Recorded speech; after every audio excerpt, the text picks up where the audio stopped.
तै निवडे भाग्य होय निमेषा. या जीवाच्या परम भाग्याने आपल्या सर्वांच्या हृदयामध्ये अवस्थित असणारे परमपूज्य परमहंस सद्गुरू स्वामी महाराजांच्या या अमृत तुषाराचं प्रकाशन झाले असं मी जाहीर करते. अमृताचे तुषारे अमृताचे सागरी पडिले आणि तोंडावर वजने ती का पाडिले मही तरी म्हणजे इंधोर प्रकार लहानपणापासून अमृताच्या सागरात आपण नाहून निघतो. आयुष्यात आपल्याला परस्पर कुणी विचारलं तुझ्या जीवनातले भाग्याचे क्षण कुठे होते. स्वामीजींच्या पायाजवळ जे जे छान व्यतीत झाले ते छान भाग्याचे क्षण मिळणार. स्वामीजी कसे शरीराच्या सानिध्याने फार थोडेसे आपल्याला कदाचित मिळतील. आम्ही बाहेर राहतो म्हणून माहित आहे, पण या पुस्तकांच्या रूपाने स्वामीजी सदैव आपल्याजवळ आहे. प्रत्यक्ष बोलणारे तितके स्वामीजी त्यांच्या ग्रंथांच्या माध्यमातून बोलतात. ग्रंथ घेऊन आपण बसलो तर या पुस्तकांच्या रचनाच अशा आहेत की जवळकडे स्वामीजी आपल्याशी बोलताच असतात असं वाटायला लागतं. आमच्याकडे विचारून जाईल. आज गुरुपौर्णिमेसारखा पावन दिवस साऱ्या साधकांच्या अंतकरणातल्या भावसागराला ज्या चंद्रमाला पाहून भरती यावा असा आजचा दिवस माहीत नाही, पण आपलं अंतकरण भरून आले कळत नाही, पण डोळे भरलेले कंठामध्ये हुंका लागतं. समजत नाही काय होतंय अशी अवस्था. ही अवस्था ज्या जादूगाराने प्रदान केली ते जादूगार आपल्या पुण्यामध्ये अवघा परमार्थ भांडवळला होता. शास्त्राच्या रूपाने ग्रंथांच्या रूपाने वक्तृत्वाच्या माध्यमातून थोडा बहुत वितरित झालेला होता. पण अनुभूतीच्या प्रांतामध्ये ज्यांनी आज सोडलं ते परम उद्योगून परमहंस सद्गुरू स्वामी महाराज.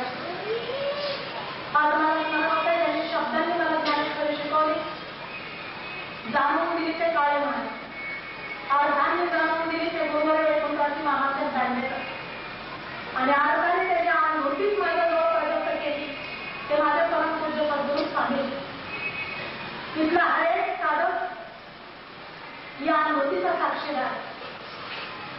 आज आणि आजच्या वगैरे 31 तारखेपासून आणि त्याही पूर्वीच्या जीवनामध्ये जो जो या पायाशी आला, ज्यांनी ज्यांनी या पायावर डोकं ठेवलं असेल इथं बाळ झुकाकडे चरणों पर फिर को उठाना मैं भूल गया. आता देव आजपर्यंत पाहिलं नव्हतं की त्याच्या पायावर डोकं टेकवल्यानंतर माझा जड झाला होता. संतांचं प्रमाण पाठ होतं एक ही माता मरण वाचून सर्वता. पण वारी जरी पंढरीनाथाच्या दर्शनाला गेलं तर माता बरोबर होता आपण दोघं उचलून घेतात आणि गुरुपौर्णिमेला आलो. नाही माहिती या पायात काय जाऊ, नाही माहिती या दृष्टीत काय कामाला कळत नाही की स्वामीची कोणती शक्ती संक्रांत करत असतात. तर हरेक साधक वेळा होतो त्याला त्याच्या अनुभूती कळेल अशा होता. काही वर्षांच्या पूर्वीचा काळ आठवत जातो आणि विवेकानंद रामकृष्ण म्हणाले होते, तुम्ही मला हे काय करताय. तर मागे वडील आहे तिथला प्रत्येक तरुण स्वामीजींना प्रश्न करून मनोमन विचारत असतो तो त्या सुखानं भोगलेला. एखादी नशा असावी तशी या दैवाच्या अनुभूती होणार आहे. या शक्तीचा अनुभव प्रगत होणारच आहे. ही शक्ती एक आम्ही वेगळी शक्ती. स्वामीजींचा बोध जितका उंच, स्वामीजींचं ज्ञान जितकं उंच तितकाच प्रेमावताराचं प्रेम हे शब्दातीत आहे. प्रेम देवाचे देणे देहभाव जाय देणे.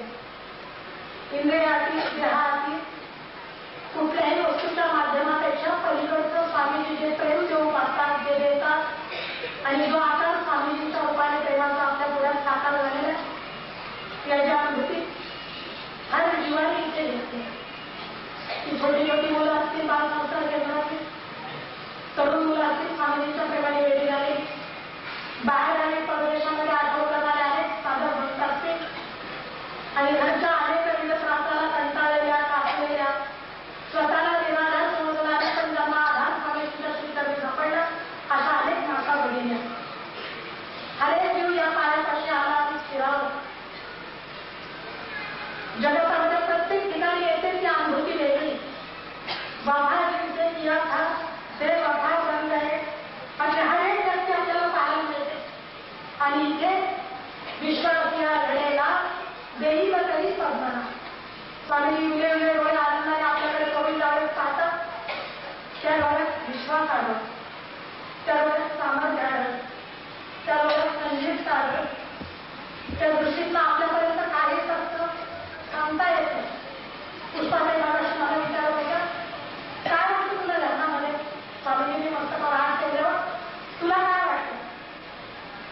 येऊन गुरुनाथे माता ठेवीला कर तिने लहानपणे इतना अज्ञान अंधकार काय झालं कसे बोटाने दाखवतो. म्हणजे आपल्याला विनंती की यावं या श्रीचरणी नमस्कार करावा, या मुखातले शब्द ऐकावे, ऐकता येत नसेल तर असे ग्रंथ आपल्याजवळ घ्यावे आणि त्याचं चिंतामनन करावं. फलश्रुती संत सांगतात त्याप्रमाणे गाढवाचे घोडे अगदी करतो दृष्टिकोन. व्यक्तीच नव्हे जीवनाचं परिवर्तन हे उच्चतर उदात्त जीवन, निर्मळ अंतकरण, निरपेक्ष प्रेम, उदंड कर्मपणा, कर्माची फलाच्या जोडलेलं जीवन, जगाच्या उपयोगी पडण्याची ही सारी स्वामींच्या पायापासून घेऊन जात आहे. सेवा, बोध, भक्ती, प्रेम, परमार्थ याचं वेगळं पण या पायी आल्यानंतर जातं. ज्ञान किती कळेल, ध्यान किती होईल हा ज्याच्या जीवाचा प्रश्न. पण प्रेम असं आहे की ते प्रत्येकाला कळतं. जी आनंद करोडीची कमरे तैसे तुझे हे डोळे आपुल्या कपाळाची रावळे दया लागी करती तया मोहाची भेटी हे कायची पाबळी होत. स्वामीजीचं सामर्थ्य शब्दांच्या पलीकडे, दृष्टीचं सामर्थ्य शब्दांच्या पलीकडे, स्पर्शाने घडणारा शक्तिपात हा शब्दांच्या पलीकडचा, बुद्धीच्या आणि मेंदूच्या पलीकडचा. विज्ञानाचं कोणत्याही कसोटीवर घासता येत नाही. संतांचे अभंग जाणवतात तीही ते शांब अद्वय आनंद वैभव संपादिले सप्रभव दैनिनाथ. परंपरेने चालत आलेली ही शांभवी शांतनी विद्या आदिनाथांच्यापासून चालत आलेली स्वरूपानंद स्वामीजींनी ओळखतो स्वामीजींच्या हाती दिली. त्यांनी चुकीचे शब्द बोलते त्या शक्तीला माधवनाथांच्या रूपाने आकार दिला स्वामी कृपानंदाने आणि ती आपल्या पुढ्यात साकारलं. आजकालची नाही आणि तुम्ही मी सुद्धा आजकालचं. आज इथे वस्त्र मला जाणवत होतं. तुम्ही जेव्हा राम बरोबर होता आम्हीच वाढणार होतो. तुम्ही जेव्हा गोपाल कृष्ण होता ना तेव्हा तुम्हाला चिकिया घर छाजपर नाच नचारे असे बडूभर ताटासाठी नाम कृष्ण म्हणणारे गोपी आम्हीच होतो. चेंडू घेऊन अंगावर खेळणारे गोप देखील आम्हीच होतो. आज आम्हालाही तेच जाणवतं की मागण्यात झाल्यानंतर आम्ही तेच बनतो. ते का आम्ही होतो कारण अजूनही आमच्याकडनं काही मर्तक्रिष्ट घडतात. असं आम्ही त्या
मी त्याचा एक सुंदर अभंग म्हणते.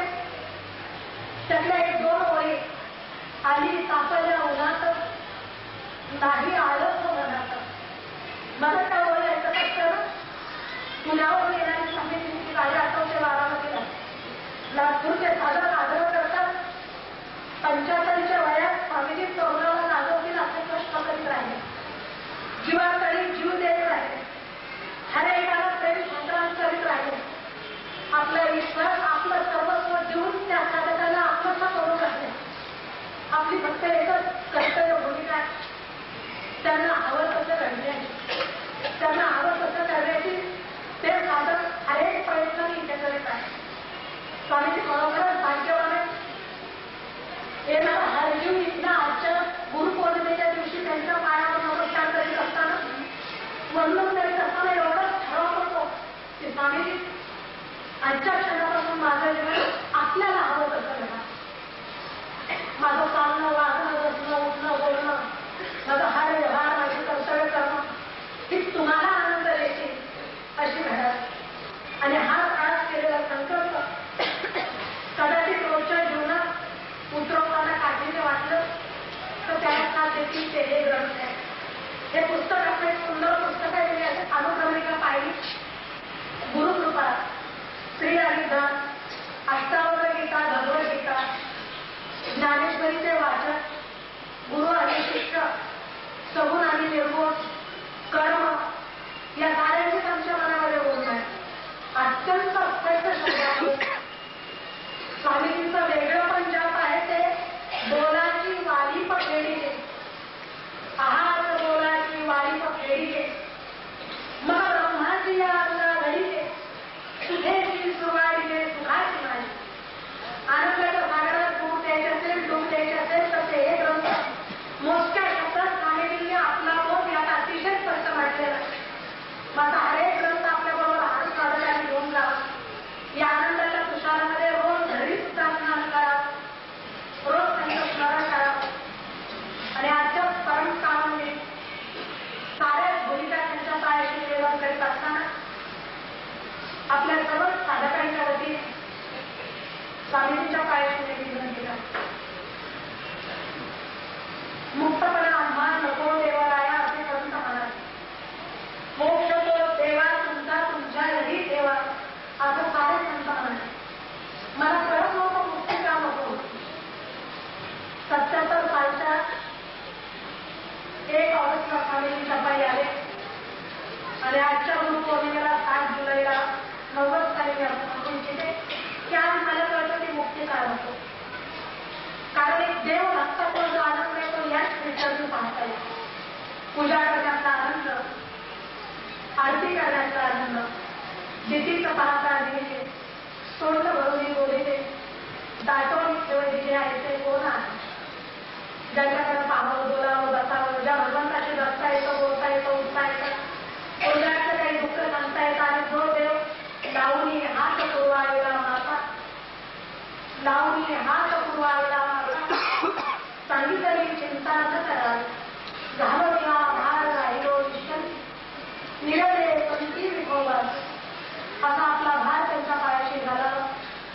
आणि त्यांना एक तुमच्या सर्वांच्या सर्व साधकांच्या वतीने विनंती करावी.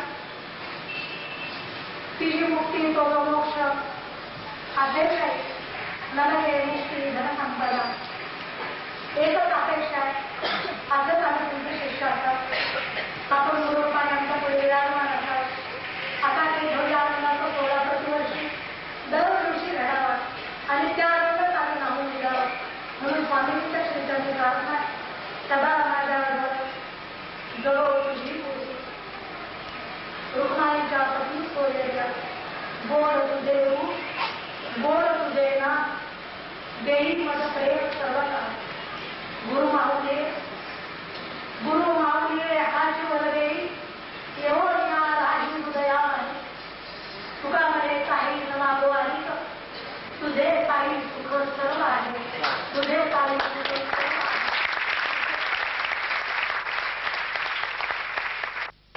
सुद्धा परमात्माचे धडे घेऊ लागल्या. भावाचे बोलते व्यापारी असं त्यांच्याबद्दल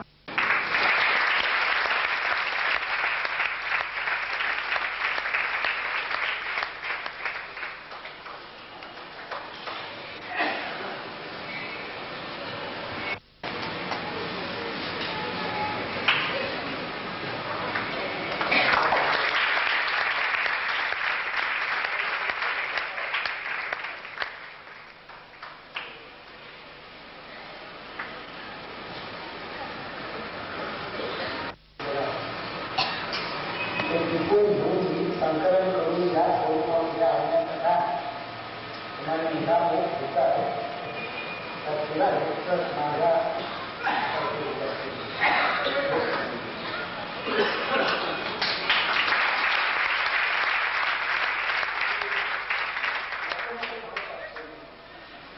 आपण तिला वेळ बरोबर आहे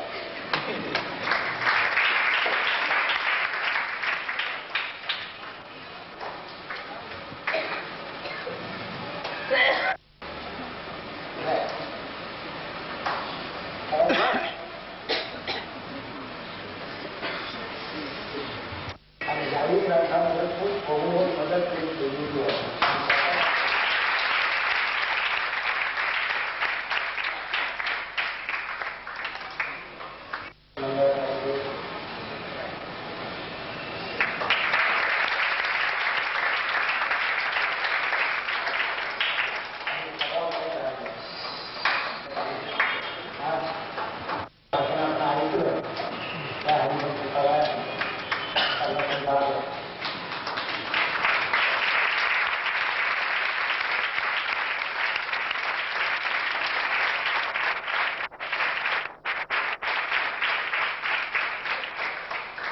आणि माधवनाथ म्हणजे पुस्तकांना आनंद लेखक व्यक्ती होते. हजारो साधकांचे भक्तभक्तांचे परमार्थी मार्गी यांचे स्फूर्तिस्थान स्वामी स्वरूपानंदांचे उत्तराधिकारी आदिनाथांपासून चालत आलेली शांकरी विद्या ज्या देहाच्या अंगाने चालते बोलते आहे असा महापुरुष म्हणजे स्वामी माधवनाथ. सर्वांच्यात असूनही अत्यंत अलिप्त असणाऱ्या स्वामीजींचं जीवन परमार्थी जगाला आदर्शभूत आहे. ऋषी मुनींचे साधुसंतांचे संदेश जगाला सांगण्यासाठी परमात्म्याने त्या पुण्यनगरीत स्वामीजींच्या रूपाने वास केला आहे. शुद्ध परमार्थाचं पुनरुज्जीवन ते करून राहिले आहे. हसत खेळत परमार्थाचं बीजारोपण इतरांच्या नकळत ते करत आहे. परमार्थ आणि व्यवहार याची एकरूपता नुसती सांगत नाही तर आचरून दाखवत आहे. सहज साध्या पण रसानिरूपणाने श्रोत्यांना परमार्थाची गोडी लावत आहे. ब्रह्मसूत्र योगसूत्र यासारखे अवघड वाटणारे शास्त्र ग्रंथ इथे येणाऱ्या साधकांना सुलभ वाटतात ते स्वामीजींच्या निरूपणाने. कारण स्वामीजी जे बोलतात ते अनुभवसिद्ध आहे आणि म्हणूनच ते योग्य परिणाम साधणारे आहे. स्वामीजींचं गुणवर्णन करायचं तर ते संतांच्या शब्दात करणं अधिक श्रेयस्कर ठरेल. समर्थांच्या या ओव्या स्वामीजींचं नेमकं वर्णन करणारे आहे. ऐका जीवन मुक्त ज्ञानी नित्य स्वरूप समाधानी देवी प्रपंचिक जनी परित्व विदेही अनित्य तांडुळी नित्य विरोधी सारा सार विचार करी जीव लवण रूप सागरी मिसळून गेला मग तो देवीच जीवनमुक्त अखंड करीती दृष्ट लोकी निर्विकार निर्भेदपणे वागले. स्वामी आपण सर्वांसाठी तनमन धनाने अहोरात्र कष्ट करत आहेत. आपल्या आनंदात त्यांचा आनंद सामावलेला आहे.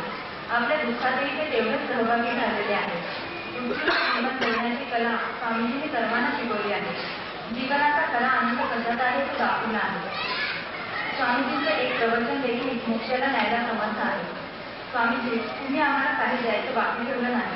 मुक्त हस्ताने आनंदाच्या उजळे झुडून दान दिले आहे.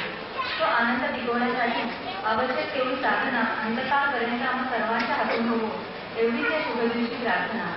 ज्या संगतीने विराग झाला मनोदलिंदा जळभार गेला साक्षात परात्मा मदभेद लीला विसरू कसा मी गुरुपादुकाला अनंत माझ्या अपराध कोटी नाणी मनी घालून सर्व कोटी प्रबोध करिता श्रमपान झाला विसरू कसा मी गुरुपादुकाला आता कसा हा उपकार पेरू हा देव ओवाळून दूर सांडू म्या एक भावे प्रणिपात केला विसरू कसा मी गुरुपादुकाला विसरू कसा मी गुरुपादुकाला.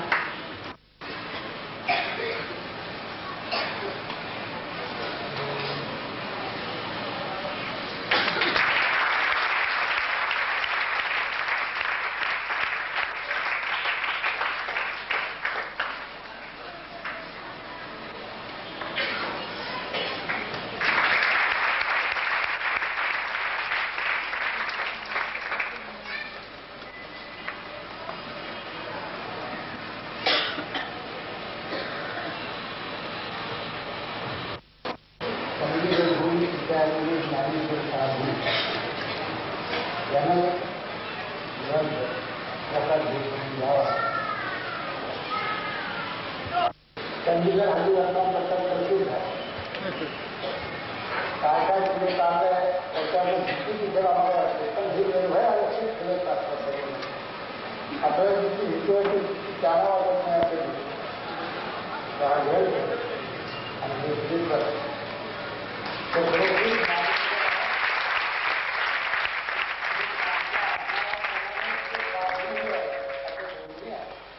त्यांच्या नावच ज्ञानेश्वर बाकी विषय असं नाव नाही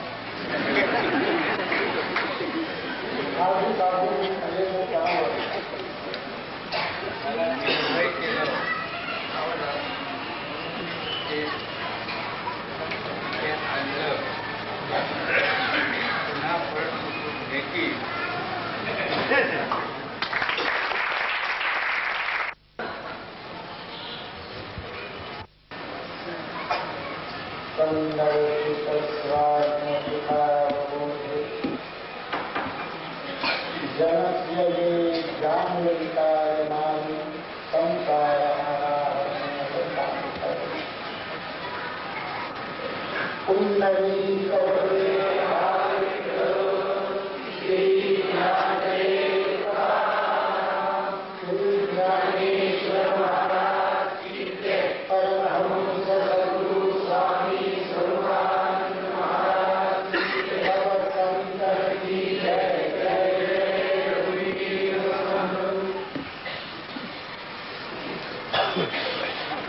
प्रशान्तमनसं ध्येयं योगिनं सुखमुत्तमम् उपैति शान्तरजतं ब्रह्मभूतम् अकल्पकम्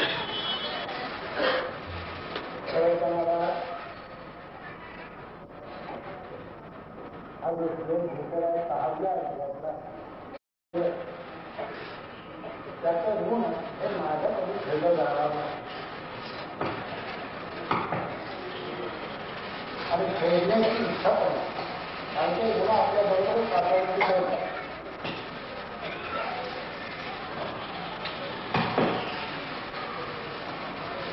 अंतःकरणामध्ये परमार्थाविषयीचं प्रेम निर्माण झालेलं आहे यासाठी काही शंका होती नागपूरपासून पणजीपर्यंत जिथे जिथे जातो तिथे तिथे हजारो मंडळी परमार्थ ऐकण्यासाठी गीता ज्ञानेश्वरीसारख्या अवघड ग्रंथ ऐकण्यासाठी म्हणून लोक गर्दी करतात हा काही सिनेमा घेऊन हे ते मारामाऱ्या वगैरे तर चित्रपट नाही काही संसाराची मुक्ती पण इथं काही राजकारणात तुझी जाणे एकमेकांच्या टीका निंदा तीही इथे पाहिजे इथे सर्व शांत रसाचं भरसव रोषणीचं आहे स्वात्राचं असं हे सगळं आहे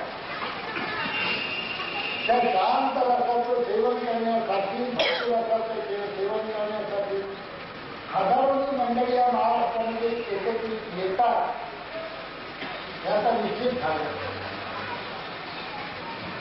ज्ञानेश्वरी असं झालं होतं की 40 वर्षापूर्वी 50 वर्षापूर्वी अशी परिस्थिती होती ज्ञानेश्वरीची की सुशिक्षित मंडळीच्या ज्ञानेश्वरीचे बघत नव्हते त्यांना असं वाटायचं की 700 वर्षापूर्वीचे ज्ञानेश्वरी वाचून आता काय करायचं आपलं ज्ञान अप टू डेट पाहिजे म्हणजे सूर्य तिथे अप टू डेट पाहिजे चंद्र तिथे अप टू डेट पाहिजे धरणी माता तिथे अप टू डेट पाहिजे आपलं जमीन तिथे अप टू डेट पाहिजे अशी त्यांची कल्पना होती त्यामुळे भगवद्गीता किंवा ज्ञानेश्वरी विशेषतः ज्ञानेश्वरीने पूर्णपणे दुर्लक्ष करून सुशिक्षित मंडळी आणि अशिक्षित मंडळ होती की डोक्यावरून ज्ञानेश्वरी अवधी पंढरीला घेत होती पण त्याच्यात काय निघालं ते समजण्याची त्यांची ताकद नव्हती त्याचे ओघ्या करणं हे त्यांचा आवाज त्याचा बुद्धीचा आवाज होता त्यांचा भाव होता श्रद्धा होती निश्चित पण त्याच्यात काय लिहिलेलं आहे त्याचा आणि आपल्या जीवनाचा संबंध आहे त्याची कल्पनाच त्या लोकांना करतात त्या आजपर्यंत दिसून आलेली पण आता थोडी थोडी त्याची जागृती आहे माझं भाव जे आहे की माझ्या वृत्तीची खूप सुशिक्षित मंडळी तशी पूर्ण अशिक्षित मंडळी इंग्रजीची आहे पण त्यांच्याबरोबर भावाबरोबर जागृतता दिली आहे की ही भगवद्गीता ही ज्ञानेश्वरी हा दासबोध ती ब्रह्मसूत्र, ती योगसूत्र, ही सारीच्या सारी आपल्या जीवनामध्ये आणायची त्याची जागृती करावी. तर कोणतीही द्या 10 वर्षाच्या मुलांपासून 6 वर्षाच्या मुलांपासून त्याला कामाचं मोठं कळलं. जे मोठमोठ्या पंडितांना कळत नाही ते देखील ज्या मंडळीला कळलेलं नेमका परमार्थाला परमार्थ स्वार्थाचा उलट आहे, विरुद्ध आहे, एवढं ते निश्चित करेल. स्वार्थ म्हणजे आपल्या पुरता विचार, आपल्या देहापुरता विचार. आपण देहापुरता संस्कृती होणार स्वार्थ होतो. आपल्याप्रमाणे इतरांचा विचार, समाजाचा विचार, राष्ट्राचा विचार इतकंच नाही, तर हे विश्वचं नाव हे हा विचार हा करणार आहे. म्हणून हा संस्कृतीत आपण केलेला आहे ते खूप व्यापक करावं. आता परमार्थाचा विचार आहे.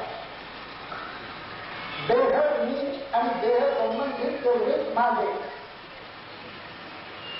असा संपूर्ण संबंध जीवनाचा अशिक्षितांपासून सुशिक्षितांपर्यंत झाला होता. ते ज्ञानोबा तुकोबा समर्थ आपल्याला सांगतात की केवळ तेवढंच की नाही, देहापुरताच मर्यादित नाही आणि देह संबंधित तेवढेच तुझे नाही, हे विश्व तुम्हाला समज. हृदयाच्या आकाश स्थिती जीवी वायूची नित्य बसती तेवी जगत विश्रांती स्थान गया. अशा प्रकारचं व्यापक जीवन जगण्याची कला, जगण्याची बुद्धी परमार्थ देतात. सुशिक्षित लोकांना सापडलेला आहे आणि त्या हवामानाला संधी होत आहे. आणखी एक आनंदाची गोष्ट म्हणजे इथे येणाऱ्या मंडळीमध्ये 80% मंडळी तरुण आहे. 10-12 वर्षापासून 30-35-40 वर्षाच्या अति मंडळी ज्यांना उमेद आहे काहीतरी करण्याची अशा 80% मंडळी आहे. म्हातारी माणसं त्यांना आधार देण्यासाठी आहे. जे अर्ध करतच म्हातारी झालेली आहे, परमार्थ करत तेवढीच फक्त म्हातारी मंडळी येतात. केवळ संसार त्याच्या जन्मभर मनामध्ये आणि संसारापेक्षा अधिक काही जीवन आहे अशी कल्पनाही त्यांच्या मनामध्ये नाही. अशी मंडळी ती येत नाही, खेळत नाही. म्हणून तरुणांना मार्गदर्शन करणारे तेवढेच म्हातारी. मार्गदर्शक फार थोडे असतात, त्याप्रमाणे 10% ही मंडळी आहे ज्ञानेश्वर साधू करते आणि बाकीची मंडळ बाहेर आहे. आणि बाकीची जी मंडळी आहे ती सगळी तरुण मंडळी आहे, ज्यांच्या बुद्धीच आहे, जे काही करू इच्छितात, जे सर्वस्व खेळून इच्छितात परमार्थासाठी, अशी मंडळीचं वाढ झाली आहे. फार मोठं शिकून नाही. आज सकाळपासून हे सगळं ऐकत असताना आणि माझी स्तुती स्तोत्र ऐकत असताना माझ्या लक्षात असावे की मी कोण हे भोग काय सांगतो. कुंभारांचं गाव, कुंभार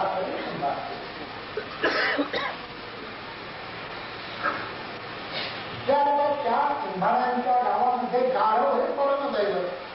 त्या गाढवांचा त्यांचा जो चालला तो गाढव हे परमदैवत. आणि एक वर्षाचा उत्सव व्हायचा मोठा. त्या उत्सवामध्ये या गाढवावर दूध वगैरे टाकून त्याला उत्तम भाव शृंगार करून असं त्याची मिरवणूक गावभर काढून देवळापर्यंत कारण नाही. त्याप्रमाणे त्याला शृंगार उत्सवासाठी उत्सव होता मोठा. तर एक गावकडे विशेष असते माझ्या उद्योगाने विचारला गावात इकडे वगैरे तिकडे वगैरे असे चालू होते. ऐकून चालू गाण वाजवत होते, चौघडे वाजवत होते, धर्मात जसे वाचतात ते चालू होतं. ऐकून चालू कुठे व्यवसायाचा असा कुठे असं चालू देवळापर्यंत आला त्याच्यावरती झुकतं दिली. काय गुन्ह्यात केलायचं त्याला ते बाजूलाच झाले आणि त्याला 2 चाकाचे भट्टी मारून त्याला भाग घालून आता तिथपर्यंत जरी नसलं तरी माझी परिस्थिती काहीची त्याच्या भट्टीचा मला काही अडचण. ज्ञानेश्वर महाराजांपासून स्वरूपानंदांपर्यंत थोडं सांगताना माझ्यामुळं उचलून घालून मला मिळवून दिलेलं असतात. जे आहे चाललेलं आहे इथे आपण पाहिलं जायचं निमूळ जर केला नाही तर त्याला मैदानी बाजूला रिकाम करायला का नसती जायचं करा या ठरवण्यापेक्षा आणखी 10-15 वर्ष आणखी करण्याचं चला मला माहितीये प्रत्येकाच्या सगळ्या गोष्टी भगवंतांच्याच मनात होत्या ज्ञानोबांच्याच मनात होत्या समर्थांच्याच मनात होत्या तर काही सांगतात तुकोबांच्या मनात माझी काही खास नाही सगळं कारण एका माणसाचं काम आहे हे भगवंताकडे निश्चय करणार ऐश्वर्य ह्या कर्मामध्ये निमित्त मात्र झाले सगळं महाभारत झालं भगवद्गीता आहे आणि युद्ध संपल्यानंतर भीम आणि अर्जुन यांच्यामध्ये संघर्ष निर्माण झाला अर्जुन म्हणाला मी युद्ध घेतलं भीम म्हणाला मी आता फार बदलतो भगवद्गीतेमध्ये मी आणि माझं काढलंय काढायला सांगितलंय ते गोपाळकृष्ण समोर असताना मी म्हणाला मी युद्ध घेतलं मी दुसऱ्याला मारलं मी दुर्योधनाला मारलं अर्जुन म्हणाला तुझ्या त्यांनी काय भीष्माचार्याने मारवलं असतं का द्रोणाचार्याला मारवले हे तू कप्ताने मारलं खरं मारलं मी घरी मारलं असं केलं शेवटी गोपाळकृष्णाचार्य गोपाळकृष्णाने भांडण त्यांनी सांगितलं थांबावं आपण युद्ध होऊया कारण मी पण युद्धाचा दंडित होतो त्यामुळे मी यांनी किती मारले यांनी किती मारले किती मारले पण हा पांढरा उंच गोड बसतो त्याला उंच गोड लागला हा म्हणून त्याच्यावर पसर त्याला आणि त्याला विचार आला त्याला खाली अर्जुनाने विचारलं का मनुष्य सत्वावरच विचारलं सांग कुणी युद्ध ते बघा घेऊन पुढे आला का कुणी युद्ध पंचे काही कारण ते म्हणाले मला दुसरं काही करत नाही तुझ्या मोठ्यांचा भाजी मी कशाला पण मला एक गोष्ट करत होतो मी एक गोष्ट पाहत होतो एकदा गोपाळकृष्णांच्या आमचं सुदर्शन चक्र कौरवांच्या बाजूला लागलं पण इथे कौरवमधून पडत पुन्हा ते सुदर्शन चक्र पांडवांच्या बाजूला जातो तो पांडव होतो त्यांच्या सैन्य तिकडे हे म्हणून पडत होते तिकडे एवढं ते सुदर्शन चक्र जात होतं बाकी तुम्ही दोघांनी युद्ध केलं आपण माझ्या लक्षात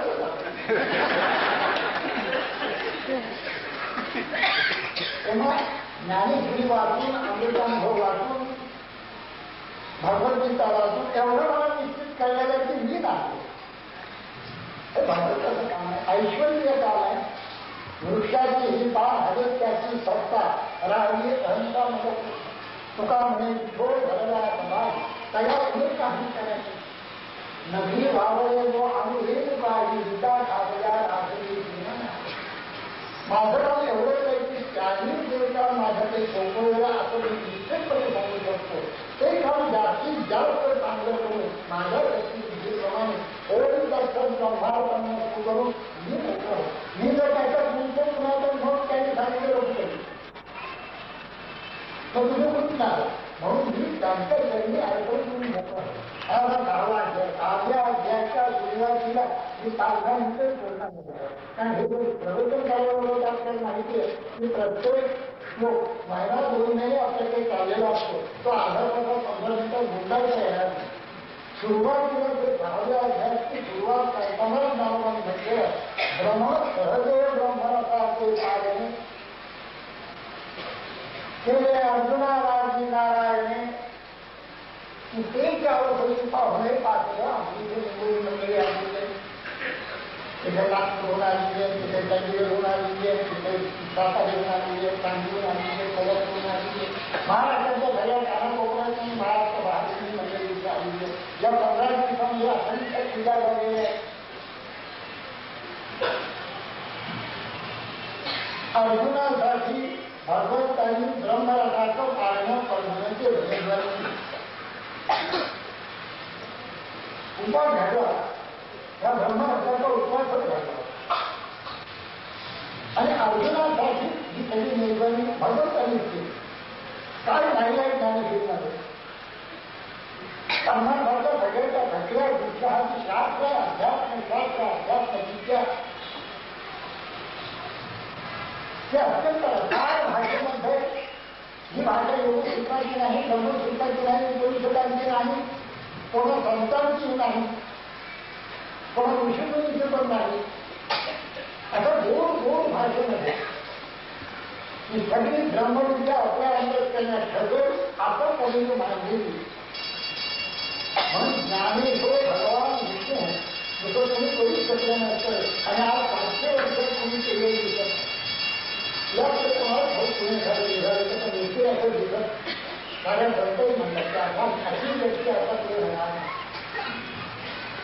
ज्ञानेश्वर महाराज म्हणतात हे अर्जुनासाठी धर्मराजाचं पाळण्याचं विश्वास सोडायला दिसू आपण पुरणपोळी लावून काहीतरी करतो पण हे ब्रह्मराज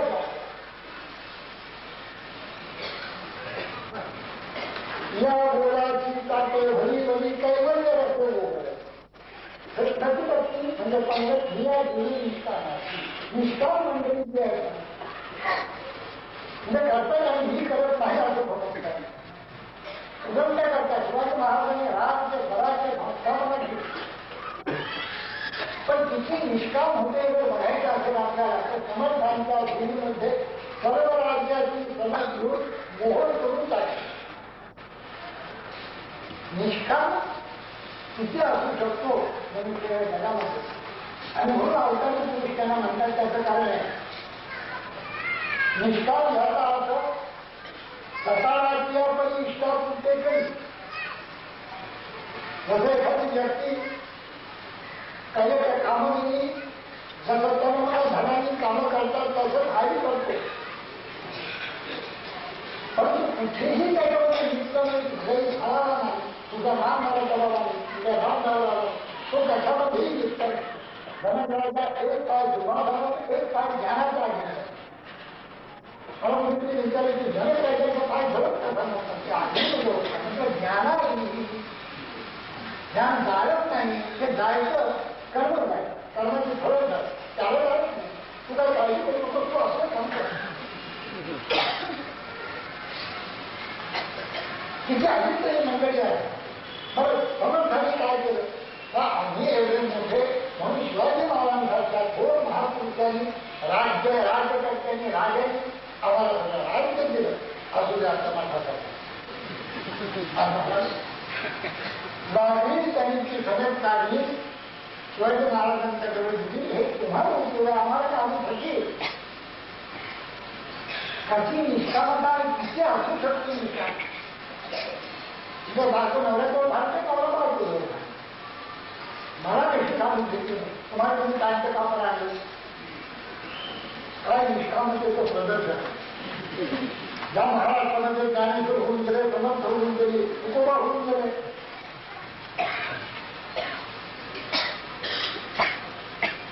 आम्ही सदैव सुरते तुकोबा जवळ येता पूर्ण ढाके जाऊन कुणी भिजे कुठे घडवला ना म्हणून कायची सांगा नाही तरी वाया आला थोडं अंगा तरी ऐकणार अक्षय साकार केले साया काही आमचं घर पाहिजे ना तर धाम अवमान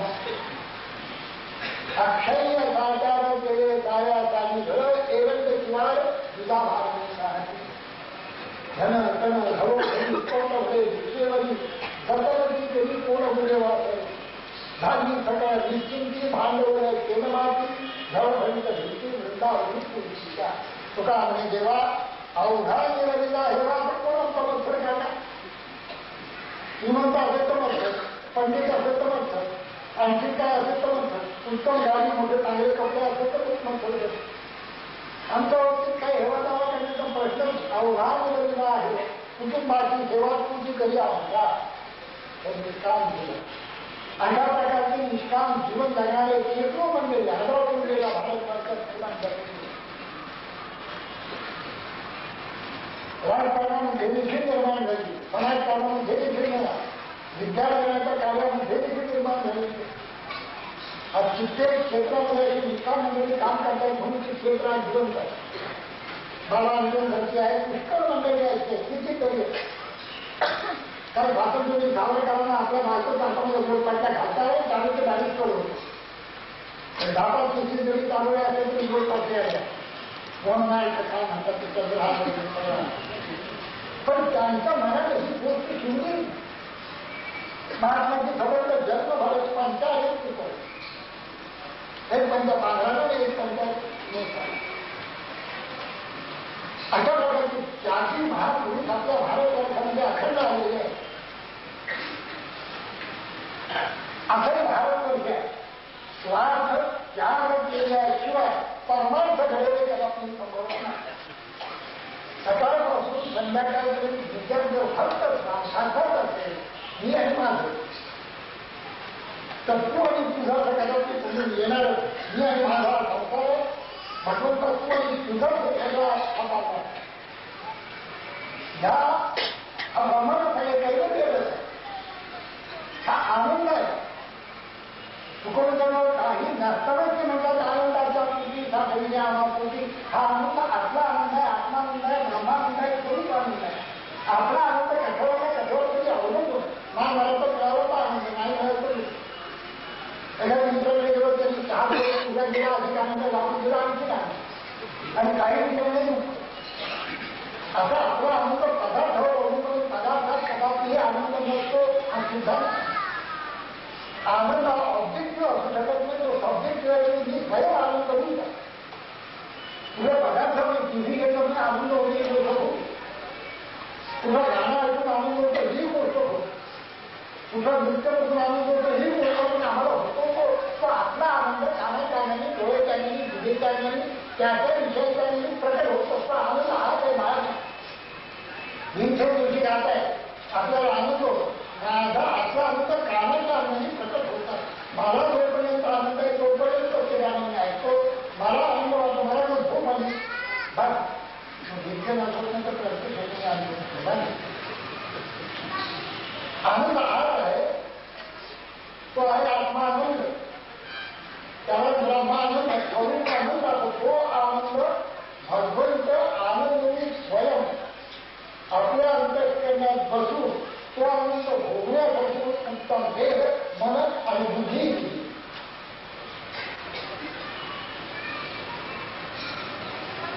ईश्वर परमात्मा आत बसून हृदयात कधीच नाही हृदयामध्ये अवघे हात ठेवणं मला कळेल उठवला मला कळेल. मी बघतो मला कळतं मी डोळे दिसते मला कळेल. मी बघतो मला कळतं मी दरवाजा ते मला मी सुखी आहे मला कळतं मी दुसरे परत मूर्ती ज्याला कळता तो त्या सगळ्या गोष्टींपासून अत्यंत आनंद तो सच्चिदानंद परमात्मा हृदयामध्ये अखंड बसलेला आहे. तोच आनंद होता. आता आनंद परमात्मा सदा आनंद परमात्मा आठ बसतो. उपद्रष्टा अनुमंता हरता भोगता गुरुता प्रत्येक गोष्टी पाहत आहे आणि प्रत्येक हालचाल तो पाहतो. मला कळलं की मी काही हालचाल करू शकत नाही, मला कळलं की मन कुठं करू शकत नाही, मला कळलं की बुद्धी कुठं करू शकत नाही, मला कळलं की मंडळी हालचाल करू शकत नाही. वृक्षात ही पार झाले त्याची सत्ता तो सत्ता मात्र परमात्मा आपल्या हृदयामध्ये आहे. तोच आनंद हा आनंद आठ आहे बाहेर नाही. एवढं कळलं की संसाराची आसक्ती जाते आणि परमार्थच आपल्या पाहिजे जातो. हे सगळे गोष्टींसाठी हे सगळे गीता घेतलं नाही हे आम्हाला कळावं की बाहेर जे आनंद नाही. आज सगळ्या जगातलं जे सुख आहे हे आहे की ते कुठेतरी आनंद बाहेर होतो. एक म्हातारी संध्याकाळची गेलो 6 झालं हे बोलतात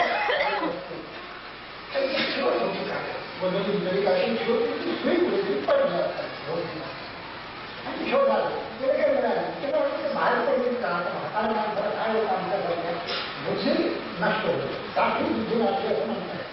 बुद्धी नसते तर बाहेर पडली तुझी भक्ती आज बाहेर बुद्धी बाहेर पडतात. आता म्हातारी कोणत्या बाहेर बोलते म्हणून दुसऱ्या होणार त्याप्रमाणे माणसं शोधतात की श्री मिळेल असं कसं होईल. म्हणून एखादी विचार ऐकलं श्री विषय पाहिजे का होता शिक्षक असतात कारण आज माझ्या सोबत असतात. त्यामुळे तुम्ही काय करत होतो तुम्ही गोधडी शिकत होते तुम्ही शिकवतो तुम्ही आज शिकवत होते मग तुम्ही बाहेर काय करताय. त्याचा आमचा आनंद आम्ही सगळ्या ठिकाणी घेतो. सिनेमा फोडतो टीव्हीवर फोडतो बंद करून फोडतो मुलं फोडतो.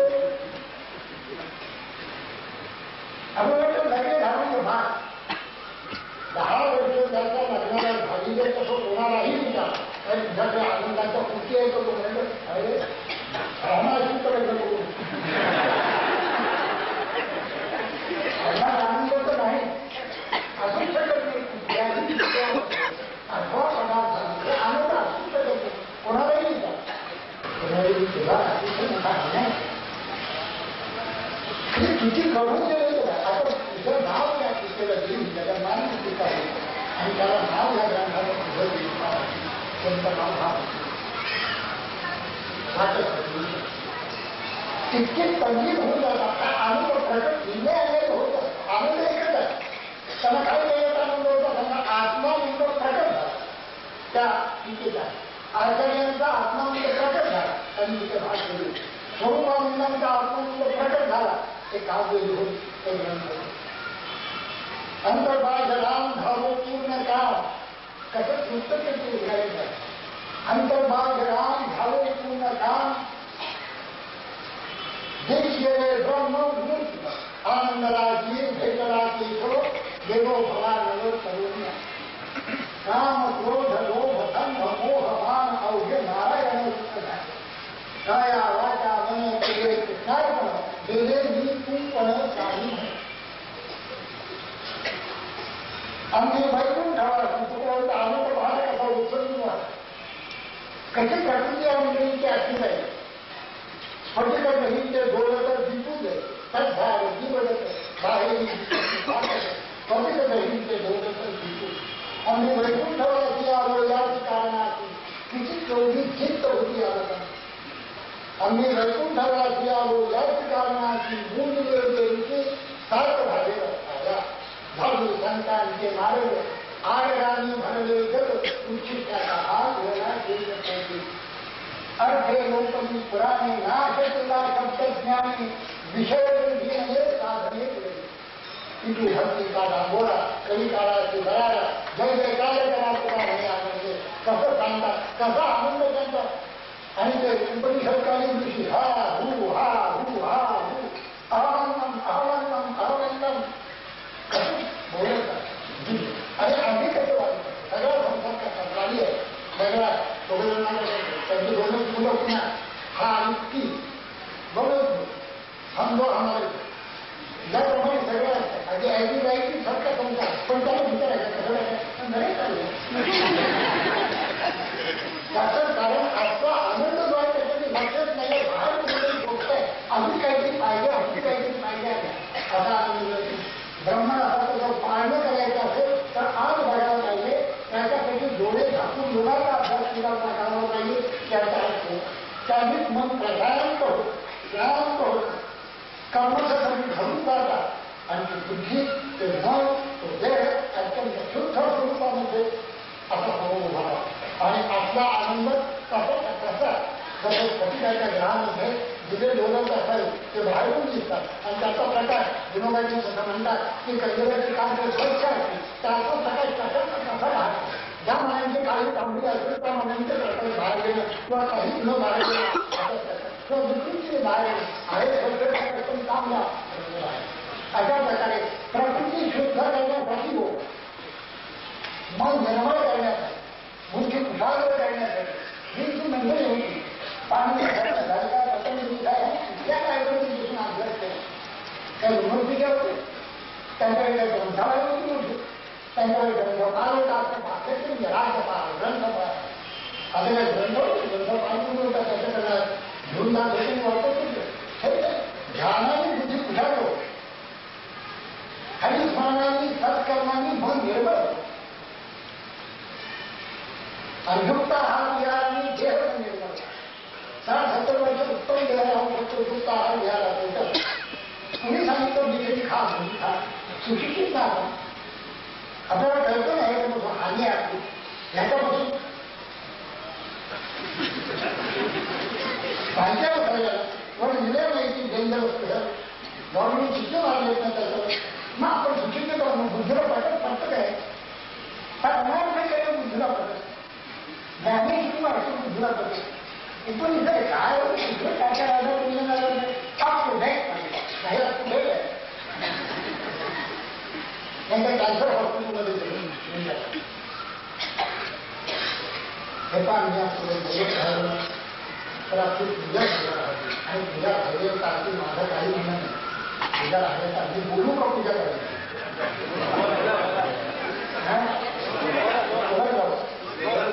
आणि पूजा 12 वाजेपर्यंत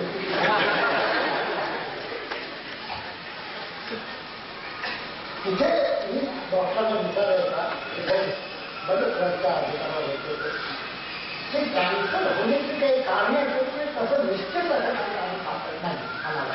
पण इथे जे पेशंट आहे त्यांच्यापैकी 90% पेशंट हे या त्या प्रकाराने तंबाखूची त्यांना सांगतो तंबाखू खाणं तंबाखू ठेवणं काय ते तंत्रावर करायचं तो तंबाखू घ्यायचं त्याच्यावर चुना आणखी तो असं करायचं असं करायचं त्याच्यापेक्षा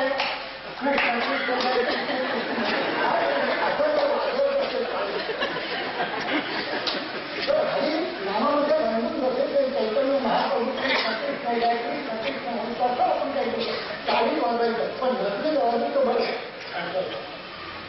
आता हे सगळे विद्वान माणसं आहेत सुशिक्षित मंडळी आहेत आपापल्या हुद्द्यावर आहेत. ठीक आता ह्याच्यामध्ये काय झालं वेळ घालणार आपल्याला वेळ तरी आहे का 5-6 तास मी येऊन खेळ जात असतो किंवा जी लिखाणं सेकंड लिखाणं शनिवारी रात्री ही मंडळी प्रत्येक दिवसाला दिवस कसं ब्रह्मणाचं पालन होतं काय नाही माझ्याकडे तुमच्या पाहिजे समोर पालन करायला हे असं रात्री जी बसायची की शनिवारची रात्र रविवारचा सगळा दिवस रविवारची रात्र आणि सोमवारी अशा ताब्यात गेले आणि घरी 9 वर्ष काय आनंद आहे याच्यामध्ये आणि सगळे सुशिक्षित म्हणतात माझा आरोप आहे तुम्हाला ज्ञानेश्वरी जुनी वाट तुम्हाला भगवद्गीता जुनी वाट तुम्हाला दासबोध जुनी वाट रामनाम घेणे काय वेळेसारखं वेळ घालवलं आहे आणि ध्यानाला वाटतं हे तर राष्ट्राचा हात करणार असं वाटतं काय व्याप आहे सांगा म्हणजे विवेकानंदांनी राष्ट्राचा घात केला आणि हे असं करून राष्ट्र पुढच्या जावं कसे आर्ग्युमेंट तरी कधी येत मला सांगायचं ब्रह्मराष्ट्राचं पाळणे त्यावेळेला होतं की ज्यावेळेला भैरमुख असलेली दृष्टी अत्यावश्यक करून मनुष्य स्वस्त बाहेर काढांना अपराध आहे काय संतांना विषयाच्या आम्ही भोगत नाही आपल्यापेक्षा चांगले भोग ते चांगल्या प्रकारे जेवतात त्यांचं जेवण घ्यायचं रूप होऊन जातं जे काय वराने बाहेर पिंजू काय वाटेल ते तूप दूध दही काय काय असेल ते किंवा भाकरी आणि कशी हे देखील जेवण आम्ही कमाल होऊन जातात आम्ही मिसळी खाऊन येऊन जेवायला बसतो काय जेवण जाणार सांगेल कसं जेवण आहे आम्ही सगळी सुशिक्षित मंडळी करतो ब्रह्मराष्ट्राचं पालन त्यावेळेला होऊ शकतं की ज्या वेळेला ही बाहेर घालण्याची वृत्ती आहे मनाची भाव हे आवडून अंतर होऊन पुणे तास अर्धा तास काही 24 वाचायचं नाही आहे ध्यानात आपल्या कर्तव्य कर्माचे दुर्लक्ष करून ध्यान करायचं नाही आहे नामही घ्यायचं नाही आपली कर्तव्य कर्म चूक करायचे तन मन धनाने पण ती कर्तव्य कर्म चूक होण्यासाठी मन तर धड पाहिजे बुद्धी तर चांगली पाहिजे आणि देह चांगला पाहिजे सगळं ध्यानाने तिथे शेकडो तरुण मुलं ध्यान करतात नामस्मरण करतात आपले नोकरी उद्योग धंदे जे काय ते सांभाळतात दुसऱ्याचा पैसा विश्वास समजतात जे श्रमाने मिळाले किंवा प्रेमाने तुम्ही दिलेले तेवढ्याचा स्वीकार होतो 5,000 रुपये पगार असला तरी त्याच्यात दोष नाही पण त्याच्यावर 2 रुपये घेणं हा तिथे दोष आहे 5,000 रुपये पगारावर तुम्ही उद्या स्वीकाराने आपल्या मनाप्रमाणे योग्य तऱ्हेने खर्च करा पण त्याच्यापेक्षा अधिक जो अपेक्षा राहते पैसे आपल्या पगाराला हा दोष आहे गुन्हा आहे हा राष्ट्रीय गुन्हा आहे सामाजिक गुन्हा आहे कौटुंबिक आहे जास्तीगत आहे जास्तीने समाजाने राष्ट्र घडत असताना जास्तीचा निर्णय होईल शरीराने मनाने बुद्धीने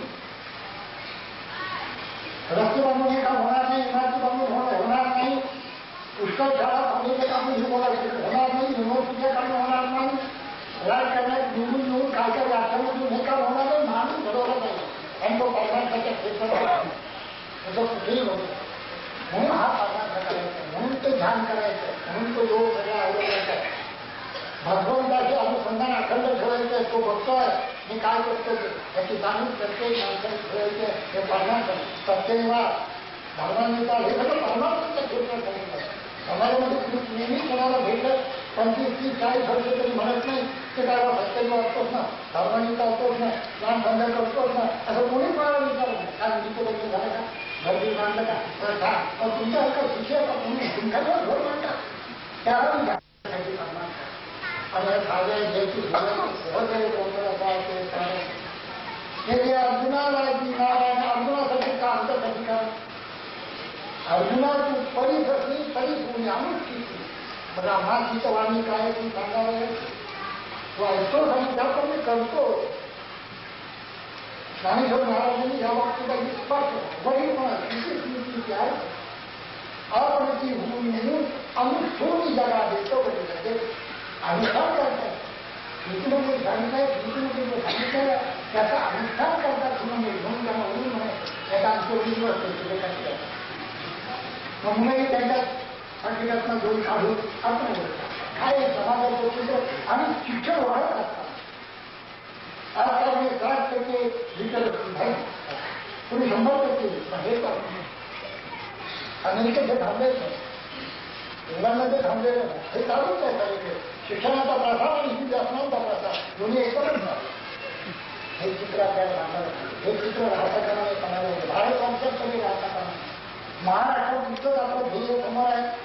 म्हणजे महाराष्ट्रामध्ये पुढे भारत वर्ष हे का आहे हे सगळं बेसिक ज्याला पाया शुद्ध असं जीवन म्हणतात ते जीवन घालवण्यासाठी काय करावं हे जर तुम्ही विचारलं तरी सांगेल ध्यान करावं, नामस्मरण करावं आणि आपापली कर्तव्य करणं अत्यंत सत्य. जो शेतकरी असेल तरी शेतातच राबवलं नेहमी, जो कारकून असेल ऑफिसर असेल त्यांनी त्याच्या कामामध्ये अत्यंत सत्य असणार पाहिजे.